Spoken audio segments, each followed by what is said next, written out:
అందరికీ వందనాలు. ఈ దినమున దేవుని మాటలు జ్ఞాపకం చేసుకుందాము. మత్తయి సువార్త 3వ అధ్యాయము 10వ వచనం. ఇప్పుడే గొడ్డలి చెట్ల వేరున ఉంచబడి ఉన్నది గనుక మంచి ఫలము ఫలింపని ప్రతి చెట్టును నరకబడి అగ్నిలో వేయబడిను. పనికిరాని ప్రతి చెట్టును దేవుడు చెప్తున్నమాట. పనికిరాని ప్రతి చెట్టును మొదట్లో గొడ్డలు ఉంచబడి ఉన్నదంట. మంచి ఫలము ఫలింపని ప్రతి చెట్టును నరికి వేస్తాడంట. దేవుడు మనుషుల గురించి చెప్తూ ఈ మాట చెప్పాడు. భక్తులు అని చెప్పుకుంటూ భక్తిహీనులుగా జీవిస్తున్న వారి గురించి చెప్పిన మాట. మనం ఆదివారం ఆరాధనలో కూర్చున్నాం, దేవుని పని చేస్తున్నాం అని అనుకుంటున్నావా? అయ్యా, నేను స్వస్థతలు చేయలేదా, అద్భుతాలు చేయలేదా, పరిచర్య చేయలేదా,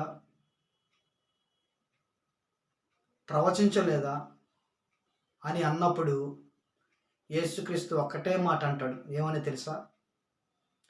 అక్రమము చేయవారులారా జాగ్రత్త.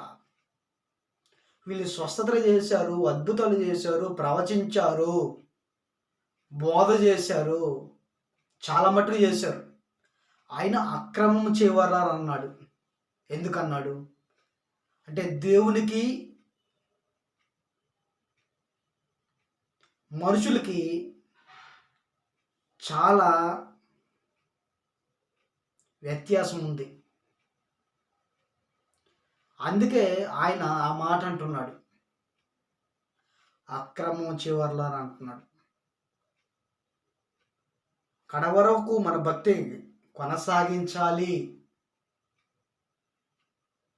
బల నమ్మకమైన దాసుడా అని అనిపించుకోవాలి అని అంటే మన జీవితం బాగుండాలి,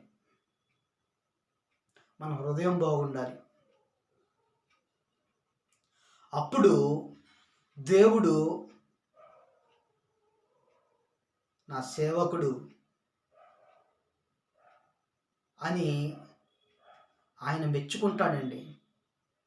ఒక మోషేను, ఒక యోబును, ఒక పౌలు, ఎందరో భక్తులు పొగిడాడండి ఆ దేవుడు. బల మంచి నమ్మకమైన దాసుడా అని పిలుచుకున్నాడండి. అదే కోణంలో మనల్ని ఆ దేవాది దేవుడు పిలుస్తాడా? పిలిపించుకునే స్థాయిలో మనం రాగలమా? బాప్టిజం ఇచ్చి అని ఒక మాట అంటున్నాడు.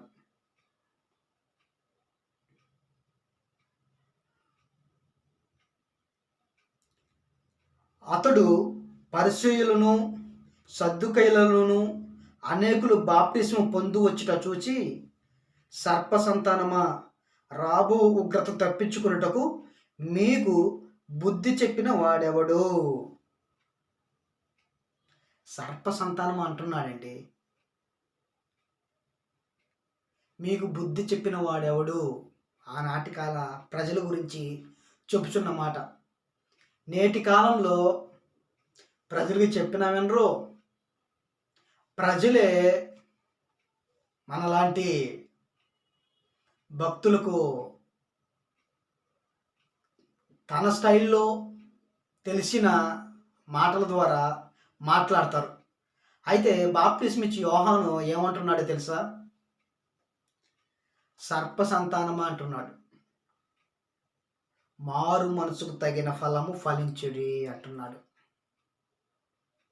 ఆయన కొలత వేసాడండి. మారు మనసుకు తగిన ఫలము ఫలించుడు. మీరు 50% సేవ చేస్తున్నారా? పేదవాళ్ళకి తగినంతే ప్రతిఫలం ఉంటుంది. 100% చేస్తున్నారా? తగినంత ఫలితమే ఉంటుంది.